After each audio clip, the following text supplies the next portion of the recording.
Ga wasu fina-finan Indiya na Hausa na musamman daga kamfanin Sultan, makamin kare dangi, durandar na uku, sannan da akwai Tantiri Karthik, sai kuma Inshorar Soyayya ta Kadirin Jami'i, sannan da akwai Kwakwafi, sai kuma Yakin Azaba Maleji, dukansu daga kamfanin Sultan. Ku biyo ni domin ci gaba da samun fina-finan Indiya na Hausa.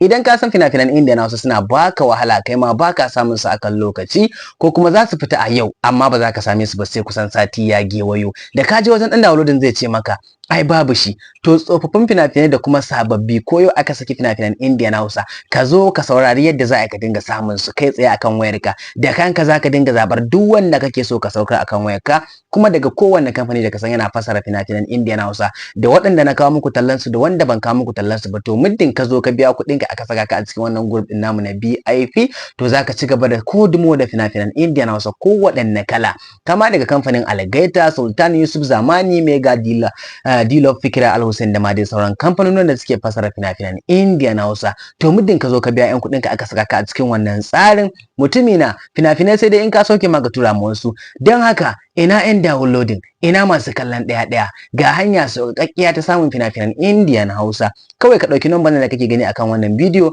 ka suburbuɗa mun magana akan WhatsApp ko kuma akan Telegram. Ce ne ɗan ƙoƙi, ina buƙatar shiga wannan tsarin naku. Za a tura maka 'yan bayanai da 'yan kuɗin shiga, ka bada kuɗinka sannan a mazga ka a cikin wannan group ɗin.